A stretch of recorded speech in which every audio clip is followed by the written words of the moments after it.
This season on Chef Class, it's all about variations. We'll be showing our home cooks different recipes highlighting one ingredient. Become a master chef from the comfort of your own kitchen.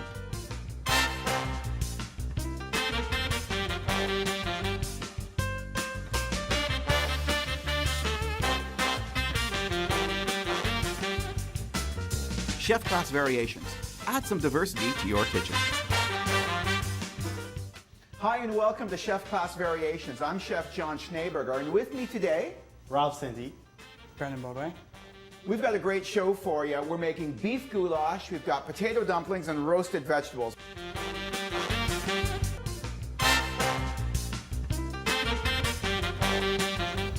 Ralph, what do you got for us? Well, I do have some beef here, and it's already cut. All we need is very even size so they can cook even.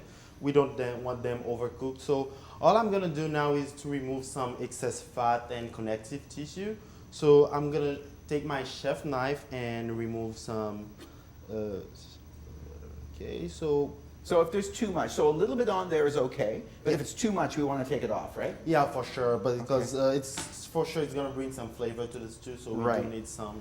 Now I noticed as well you were talking about the size that we had before, so what are we looking at about on average for this type of product? Something that's going to fit on maybe like a tablespoon, a soup spoon kind of thing? Yeah, for sure. Okay, if it's exactly. too small, what would happen? It's gonna overcook because we do need it to cook a little longer so it can bring all the flavor in the stew. Okay, and if it's too big? It's too big, it's gonna take very long time. And really hard to eat, right? Yeah, for sure. Okay, so perfect. We want kind of have that nice, that's going to fit on a soup spoon. Yes. Excellent. All right. Yes. So you have already all these nicely trimmed up. Again, a little Yes. bit of fat, a little bit of connective tissue is fine. It's going to be nice and tender. Not too much. Yeah.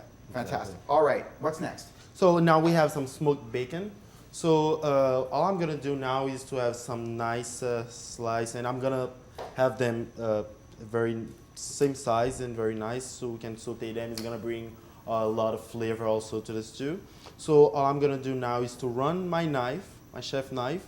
So we don't want to crush them, so we just need to run my chef knife right here. So let the And knife have- do the cutting is what you're Yeah, saying. exactly. Wonderful. Yeah. Okay. That looks good. And the smell is incredible, isn't it? Oh, awesome! I wanna eat some right now. Beautiful. So what we're making actually is classically known as a lardon. Yeah. Right? And so you're going to take this, and what kind of shape are we giving it when it's finished? So we just want them nice even shape, just like this. So they're almost like little tiny sticks. Yeah, exactly. Okay. Yeah. We've got one more thing that we need to do, is we need to make a tomato concasse. A tomato concasse is actually the way of using raw tomato in something without the skin. Interestingly enough, the skin of any vegetable will not cook tender no matter how much you cook it. So if we actually take this and just dice it up, in our goulash would be a little bit of that tomato skin. It would kind of be like tomato flavored bubble gum, and we certainly don't want that. So there is a way of actually, again, taking the skin off, taking the seeds out, and still leaving us with a raw tomato. Ralph, can you show us how to put the concasse together, please? Yeah, for sure. So all I'm gonna do now is we need to remove the top right here, and I'm gonna use my paring knife, and we need X on the bottom here. Okay, so we're going to take these and we're going to throw them in our boiling water for roughly how long? For 30 seconds will be very good. Okay, so in they go. Let's do a couple more.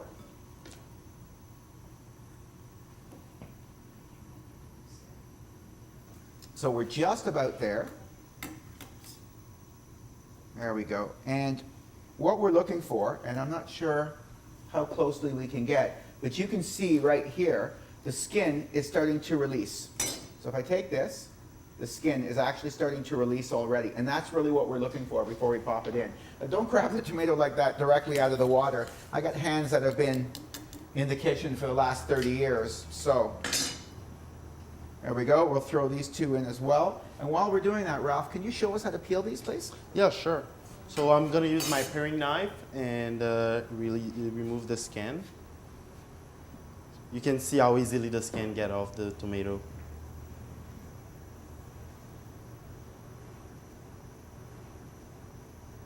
Okay, so what I'm gonna do now is to cut it in half.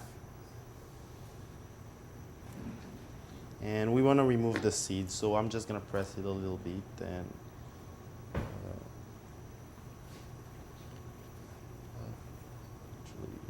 To finish this off then, very simply, yeah, that's great.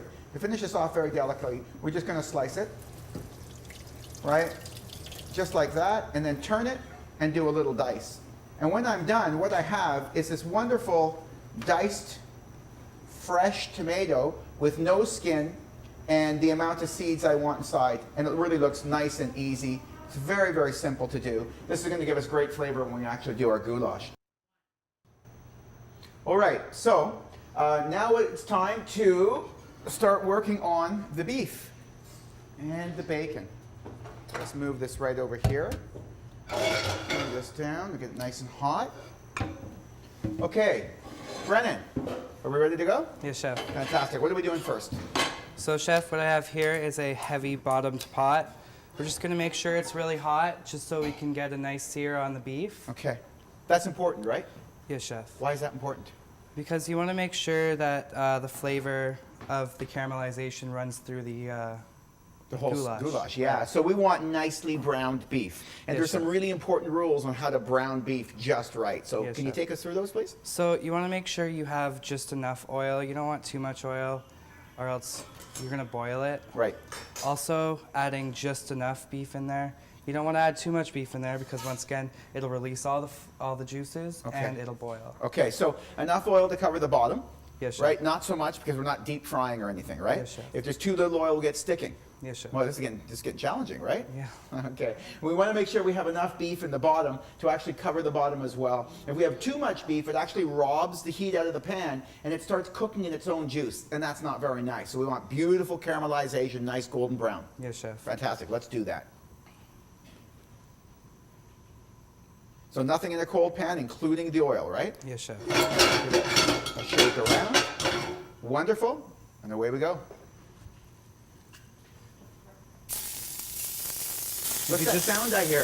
That's the sizzling sound. You There it want is. that sound every time you sear something. Fantastic. So once we have it in here and we've got the heat and we've got this amazing sizzling that I'm going to have to actually yell over, it's so nice. Yeah. We're not going to do a lot of stirring right off the bat. Why not? Because if you stir it too early, the sear isn't done yet. Yep. So you're actually going to take the skin off the bottom of the pot, which is going to rip the beef. And we definitely don't want that, right? If it rips the beef, we have more of an opportunity to burn it too, right? Yes, sir. Okay. So I'm getting some nice searing. Let's grab a pair of tongs from over there. And let's see what we've got already. We're just going to move one or so around. And you can see we're starting to get this beautiful golden brown. Still needs a bit yet, but absolutely wonderful. While that's searing, it gives us an opportunity to actually cook our bacon. Yes, chef. How are we going to do that? So, chef, we're just going to turn this on to high. Okay. And when you're cooking your lardon, you don't need any extra oil because there's actually a substantial amount of fat inside the lardon. And we'll end up just dropping it into the pan anyway. There we go. So we got a nice sizzle again happening. Yes, chef. So what do you think? Does that look ready? Let's give it a check here. Once you're there, you can actually stir this with a wooden spoon. You don't necessarily need to have a pair of tongs. You can, that's great. Okay, so when that's done, we're going to take it out and we're going to throw it into our bowl. Yes, chef.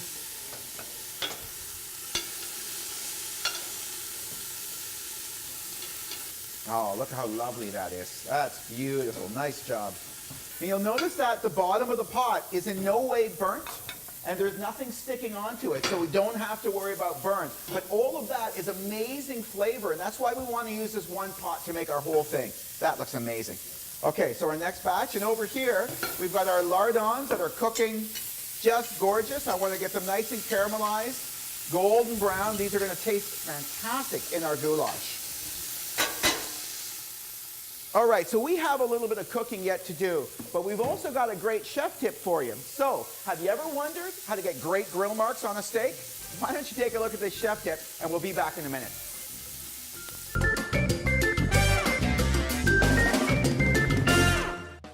The stakes have never been higher in the kitchen. We'll show you how to properly cook steaks to heat up your meals. Hi, welcome to Chef Tips. Look at these steaks, let's show you guys how to cook them. You've got salt and pepper, both sides, to the grill. So fat caps up, starting at 10 o'clock. then the 3 o'clock.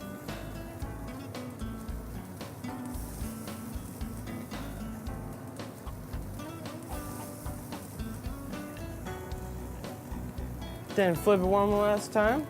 Wow, look at those lines.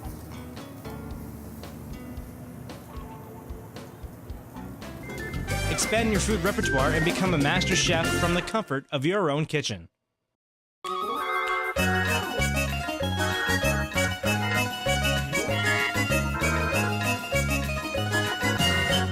Hi and welcome back to Chef Class Variations. Look at this beef. This is perfectly seared off, and you know what? We are ready to put everything together. So we got a nice hot pan again, right? Yes, Chef. Again, look at the caramelization on the bottom. It's not burnt. That's very, very important. If it was, then you need to change pots.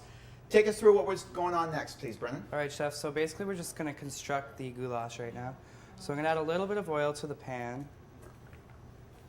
And then I'm just gonna throw my onions in there and just caramelize them up. Ah, that's a nice sear.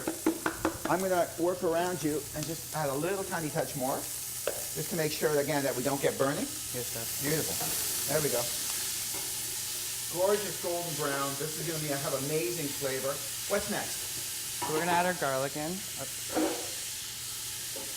And as well, we're gonna add our paprika in. So with spices, we pretty much always want to saute them just a little bit, right? Yeah, just to get the flavors out more. It gives it more of a pronounced flavor. And we're right up again on high heat right now. High, medium, high. Control it. If it, again, starts looking too hot, take it back down again to medium. That's fine. All right, what's next? So we're just gonna add our beef in. Okay. And I'm still getting that sizzle. Yes, Chef. Wonderful. And this is the fun part. This is when you get to add the alcohol. So we're just putting our red wine in. Wonderful. And again, still getting that sizzle. Every time Yes, you sir. add something, there's a little bit more. And I'm just gonna go right ahead and add the chicken stock.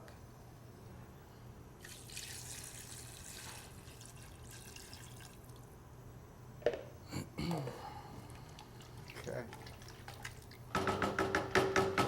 All right, so we're going to throw in the rest of our ingredients right now to let them all cook together. At home, if you want to actually cook it at this point, that's fantastic. And towards the end of the cooking, then you can add your peppers. These peppers we've already sauteed ahead of time.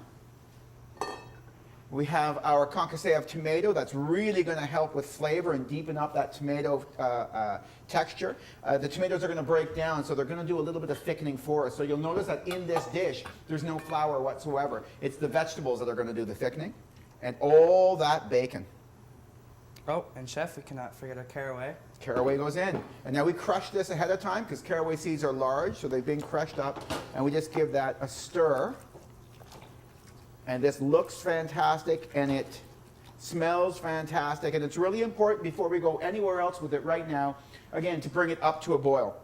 So we got our heat up. Definitely don't want anything to burn, but got to bring it to a boil first. As soon as it comes up to a boil, we're going to take it right down to a simmer, and then we're going to cover it up. And remember, the second you cover it up, the temperature is going to go up a little bit inside. It works like a pressure cooker. So nice and slow. And what's actually going to happen then, the steam's going to build up inside. And as the steam builds up, it's not going to have any place to go because we have a lid on. So steam's going to build up, build some pressure up, and it's going to force itself into the meat. And you can remember from the first part where Ralph was actually cleaning the meat, he said that you still need to have a little bit of fat and a little bit of connective tissue on there. Well, all that steam is going to break it all down. It's going to end up in the sauce. The meat's going to be tender. The sauce is going to be crazy good. This is a wonderful dish. All right, that's fantastic. So that's what you're doing right now. Up to a boil, Down to a simmer. down to a simmer, then we're going to cover it, right? Yes, Chef. All right, Ralph, we're going to be cutting up some vegetables. We're doing roasted vegetables, right? Yeah. What do you got here? How are we going to put it together? So here we got some pepper, onions, and we have some garlic here. So what we're gonna do is to have some nice and even size so they can cook even. And here's what I'm gonna do. I'm just gonna cut them. So give them maybe a little bit of a diamond shape or something that looks attractive. Yeah, exactly. So now we have a little white onion. Yeah. Okay. So what I'm gonna do here is cut them. And you're cutting them roughly so they're about the same size as the pepper. Exactly, yeah. Okay, great.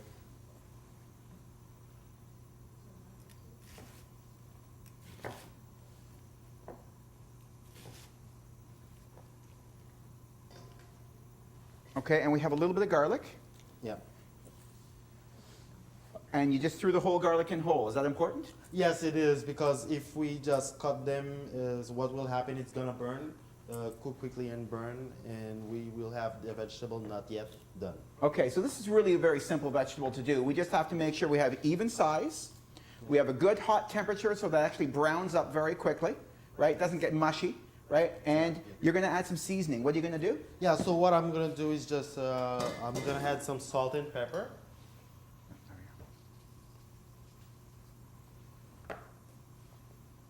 Okay, so that's nice sea salt, nice and coarse. Yes. A little bit of freshly ground black pepper and... And some olive oil. Okay. Let me grab that.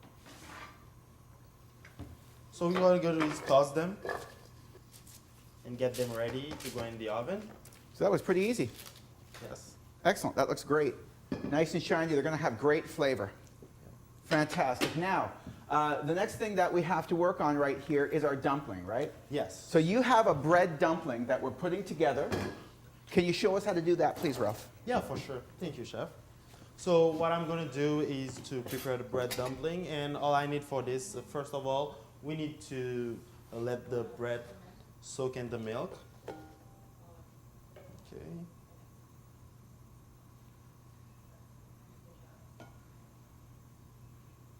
So here I have some breadcrumbs. And we're allowing them to soak for a few minutes?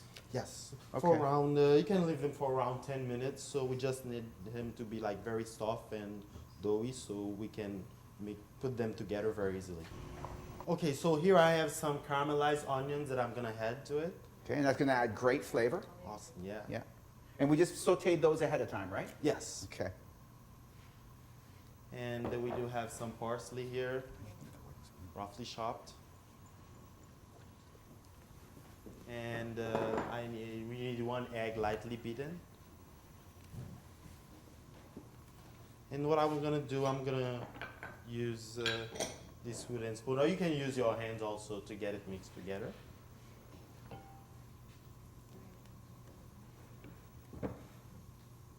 And we're just looking for an even kind of a mixture, right? Yes, exactly. Almost like a dough. Okay, that looks really nice. So what do we have? We have basic bread. We put a little bit of milk in there. That's going to moisten everything up. We have some onion. There's some parsley. You could put a variety of herbs. You could have garlic in here if you wanted to. There's all sorts of things. This is all about flavor right now. Now, the egg that went in, the egg's actually there to do the binding. Okay, so now with my scoop, I'm going to shape it in a ball.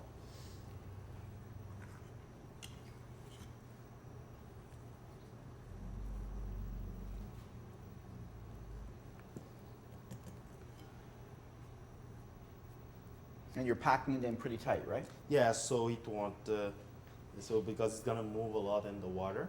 We don't want it to fall apart. Yes. Okay. Okay, and make sure like when you had 1 or 2 at the same time, make sure that you have them at the same size so that they can cook even. Okay, I'll grab that off you. And we'll you, just chef. keep going. We'll throw them in there. Thank So you, we're chef. just going to round it up a little bit. There we go. And you can see again, I have that beautiful, beautiful dumpling. So once we have them ready, and Ralph's going ahead and keeping these on the go here. Once we have these ready, we also have our boiling salted water ready to go. So really delicately, we're going to make sure our water is at a boil. But once we're going to throw these in, it's going to rob some of the heat out of the water. We're going to bring it back to a boil, but then we're going to bring it down to a simmer because we don't want to have absolute crazy rapid movement. We do want to be very delicate with them. So in they go. Fantastic. Just flying right along here. Here we are. Thank you.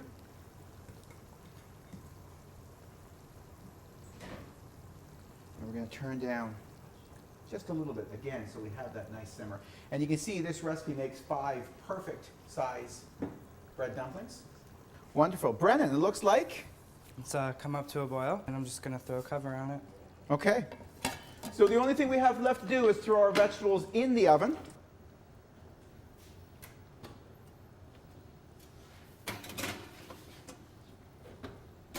Okay, they say good cooking takes time, and we need a little bit of it. We're gonna let everything cook, take a little break, and when we get back, we're gonna show you how beautiful it all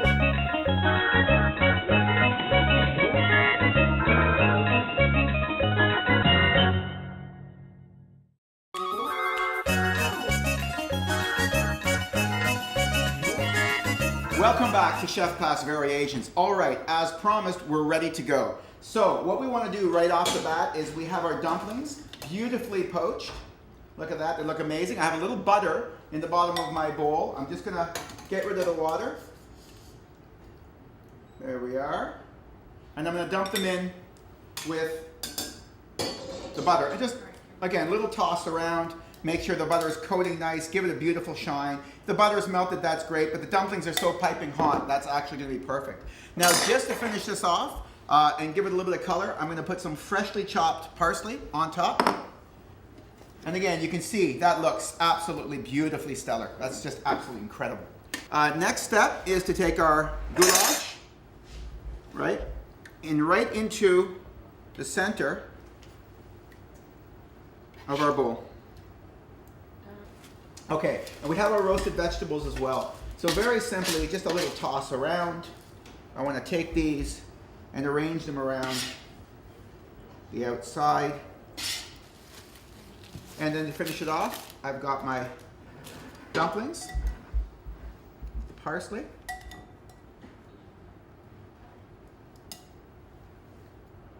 little bit of zest of orange, lemon, and lime. Center, give it a little twist for some height. This is just going to give it a bit of freshness. And that is our finished product. Beef goulash. We have a beautiful bread dumpling, roasted vegetables. That's exactly how I'd serve it. If you like what you saw here today, you should check out loyalisttv.com. We have past recipes, past episodes. It'll really help you on your way. Fantastic, great site. And let's not forget, Chef, about the Club 213 and a student-run dining room. A very nice, very good price. Yep, great prices, great food, Loyalist College. You got to check us out. Thank you so much for joining us today, and we'll see you next time on Chef Class.